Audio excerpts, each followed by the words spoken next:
that, but right now it feels too weak. Turbo Depth, Shadow PT. Yeah, Green Sun would definitely be with Dried Arbor, but I'm not yet convinced that's better than just adding some more Birds of Paradise, because the toolbox for the Green Sun Zenith is kind of small, and the Dried Arbor in the mana base is kind of a liability.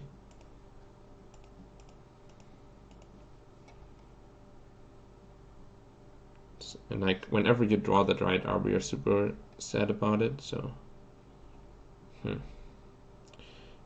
Turbo Depths, you say? Yeah, I think against Turbo Depths I can actually keep this. Though, I guess it's awkward if I get turn 1 Thought Seized. Turn 1 Duress is fine for me, but turn 1 Thought Seize on Deathrite is pretty bad for me. The reason that I wanted to keep this was because I have Baleful Strix as a blocker for the 2020, and then I can potentially Manowar it afterwards, after I blocked it. That was the whole idea behind it all.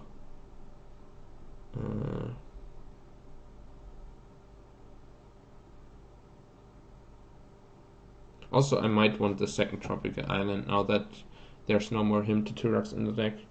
I find myself very aggressively fetching for Tropical Island as my first land, and then even in the mid game I often do, because it's the card that can, like, both Underground Sea and Tropical Island support your Deathrite, but having the Tropical Island makes it easier for you to have double green once you hit Aluren mana, and then also, like, Tropical Island supports Birds of Paradise as well.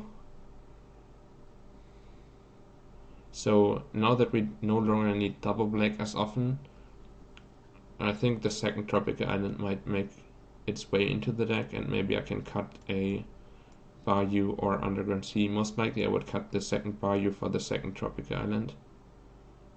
It seems like a good change to make. Because like the double black is no, I think I'll just try that out as well.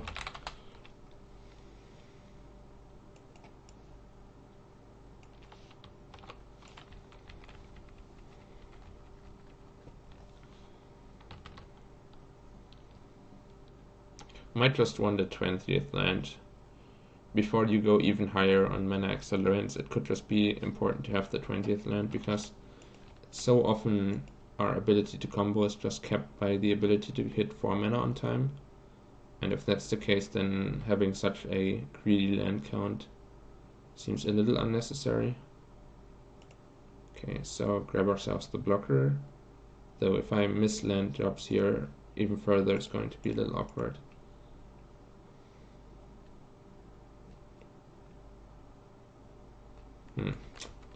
Because now my Deathrite also runs out of things to activate on. But I have plenty of pitch cards for my Force of Will, so if my opponent goes for any kind of crop rotation or something, I can easily just Force of Will every time. Okay, so they just naturally have the combo. They can like Spirit Guide into combo here. Presumably they just do that right away to play around Wasteland. And then I have to hope my opponent doesn't have Sejiri Step in their hand, and I just have to Force of Will any way for them to grab a land out of their deck.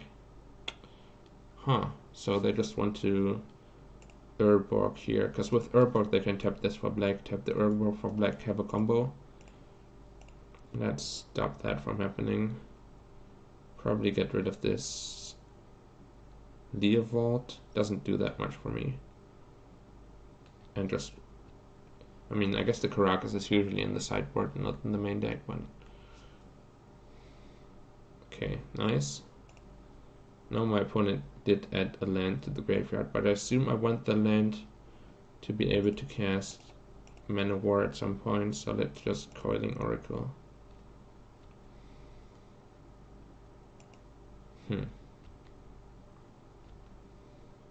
If I make this attack, I can die to double Spirit Guide. I think my position here is very dominating, so I don't actually need to do that. I'm missing like a little bit of damage, but I also have a combo kill, so the chip damage is not actually necessary to close out the game. Just very difficult for my opponent to win through Baleful Strix into Manowar if I have Forceful backup to stop my opponent from getting Sejiri Step onto the board.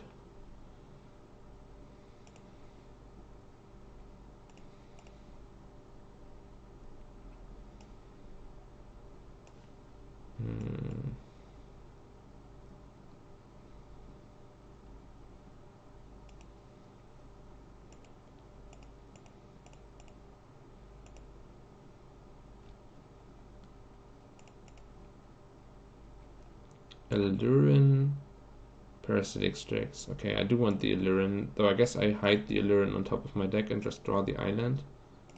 And then I don't want the Parasitic Strix in my hand, because if it's in my hand it can get discarded. Sure, so this turn I have the Baleful Strix to survive a 2020. I guess I should have attacked with the Coiling Oracle first, because then if they make a defensive 2020 I get to Mana War it during my turn. With Spirit Guide, Exile, and then they have the mana to activate Thespian Stage. But yeah, once again that went very smoothly. Like what this deck is doing. Like it a lot. And you dead. Once again I even have the Mana War in my hand naturally, so I can't even get disrupted by removal. Wait, I can. I mean, it's difficult, but like, obviously my opponent can't have any removal here, just saying in general it would be possible for a spot removal spell to stop this, but then my Shardless Agent is a decent backup plan still to find more action. So, because I get to draw plenty of cards here before committing to the combo. No, never mind. Removal doesn't work because I can grab the... With this in my hand, removal doesn't work because I can grab the Aluren Harpy right away. And do the same trick that you used to play around removal with Parasitic Strix, just with the Mana War. They would have to have 4 removal spells to get rid of all 4 of my Recruiter of the Guards. And even then I get to keep going through my deck with Shardless Agent and Coiling Oracle.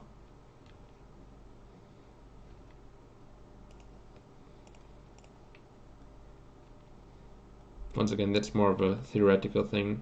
Obviously my opponent's just dead here. But yeah, it's pretty sweet that this Baleful Strix Mana War interaction disrupts my opponent. Also, yeah, just very nice. Though my opponent now knows about the Mana War, so that's a little bit of a downside. Pithing Needle is great, we can both name Hex Mage or Thespian Stage, though sometimes this Thespian Stage can turn into something differently named to dodge Pithing Needle, and also my opponent is likely... I guess they might not be bringing in too many Abrupt Decays, because most of my deck doesn't get hit by it. I want Abrupt Decay for my opponent's Pithing Needle, so that my Cavern Harpy doesn't get stopped. I probably don't want any Legal Vaults, though they can generate some value against my opponent's discard spells, but just seems overall pretty clunky and also runs into opposing Karakas. Diabolic Edict is definitely coming in to have more answers to 2020s on the board. Graveyard Hate is not necessary. I think Surgical against Turbodeps is very overrated and I don't want it. It's only good if you can get Dark Depths out of your opponent's hand with him to Turak or something, and then you can Surgical it after stopping the first attempt. But if you already struggle to deal with the first 2020, there's no point in trying to Surgical there. Dark Depths afterwards. Frozen Grip is like on the edge of playability, because it does answer my opponent's Pithing Needles as well, but doesn't do much else. And then like Sylvan Library might be too clunky, but it does help me fight through discard and find my Baleful Strixes and like my answers to Pithing Needle more often. Vendilion's Click seems great as a flying blocker.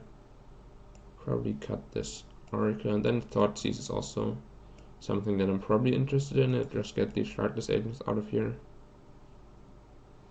Thoughtseize is a little mediocre, but just having more disruption in general to take like their expedition maps and Sylvan Scryings seems okay. Also, they might be boarding into Rite of Consumption now. If they see that I have Baleful Strixes and like Mana War and all that stuff going on, it's difficult for them to win by attacking. So then they might want to make a 2020 and sacrifice it to drain me for 20.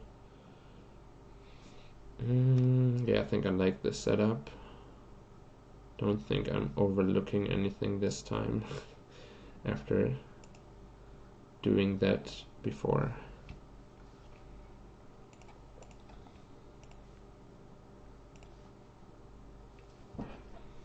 Okay, so Birds of Paradise into Baleful Strix, Diabolic Edict seems pretty perfect.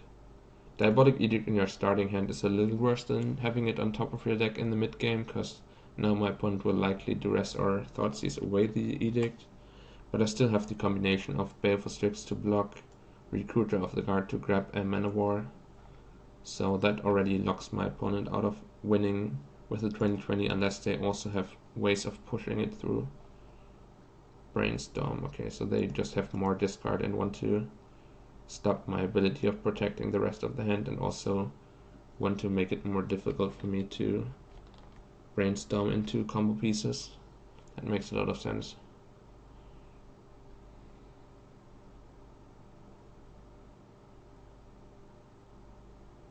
Or they have Sylvan Safekeeper or something to sacrifice to the Diabolic Edict so that they no longer care about it. Okay, so they do care about the Edict. And I guess third discard, yeah. Picked apart my hand pretty nicely, though I do still have the Baleful Strixes to stall out the board.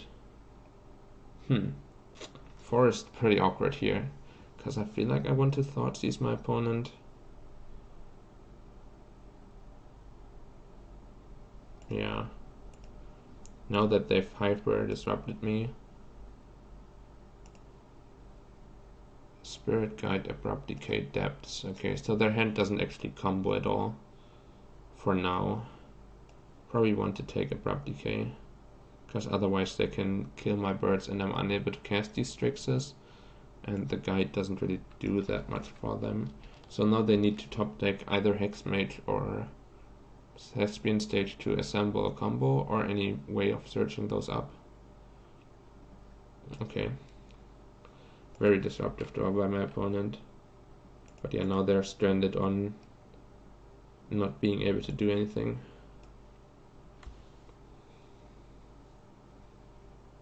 It's an interesting spot which land I want.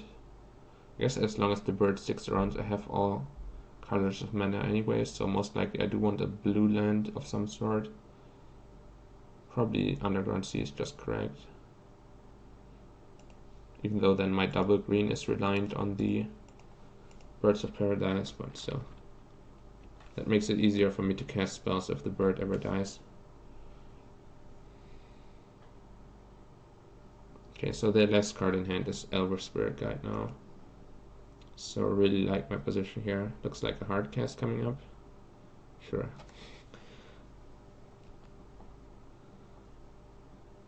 That's pretty decent, though I would have to commit in the dark to one side of their combo instead of being able to decide, or like instead of knowing what they're going for.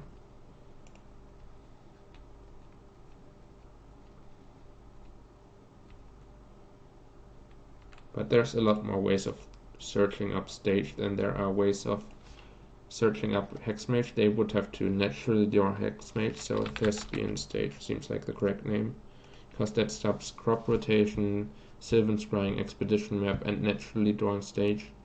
So it's like stopping 16 top decks instead of just stopping 4 top decks for Hexmage. And even if they do combo here, I still have blockers for a while. Yeah, I'm never blocking this. My flying blockers and flying attackers are worth a lot more. Come on, Recruiter. Nope. Yeah, I know he can search for Thespian. That's why I'm saying, like, this is the better name than naming Hexmage. Both of them work as a combo, but this one is just like 16 or 20 odds. It's like 4 crop rotation, 3 Sylvan Scrying, 7 for Thespian Stages naturally is 11, and then some number of Expedition Map, maybe like 2 or 3. So it's like 14 outs, 15 outs, somewhere in that range. Definitely it's more than 4. I think I'll just play this out. Wait, I did take Thespian. Oh yeah, we agree. I was just discussing both plays that were possible, but I definitely named Thespian Stage. Yeah, they can Dryad Arbor beat down me. I guess I'm a little bit behind in the race, but any creature that I draw helps.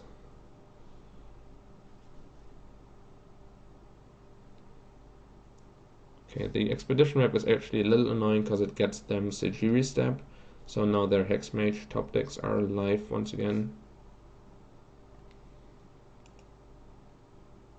Damn it.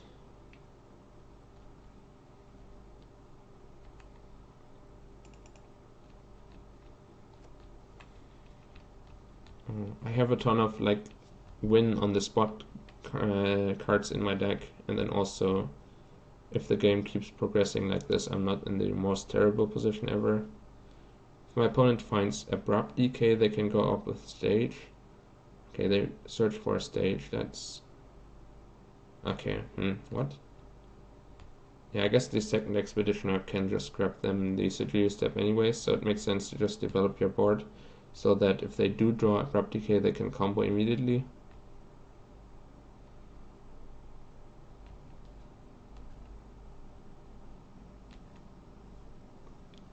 Mostly I just wanted to try it out, and a subscriber of mine wanted to see me play it, so I'm just testing it out. I'm not necessarily claiming that it's the best legacy deck around, but so far it has been going very well for me, and I think we made some improvements to the list as well. It's just an interesting thing to explore, like playing decks that you've never played before and trying to improve deck lists that might not necessarily been refined yet. Yeah, a lot of lands for sure. Could even hold on to this fetch land to make my brainstorm stronger. Though I assume most of my brainstorms will be capable of finding me a kill anyways, so the ability to shuffle weak stuff away is not that important. Probably my life points are more important than filtering out my deck though. Yeah, exactly. And also, by playing something that is not necessarily the best deck, you can still learn something that is applicable to the best deck. Like you can test out interactions that you wouldn't see anywhere. You can see matchups that you might be facing from the other side. Like, for example, if I'm Turbo Depths and my opponent is Aluren, I now have a much better understanding of how the Aluren Turbo Depths matchup feels from the other side. So I'm still learning here things that can be applicable to just playing Turbo Depths myself.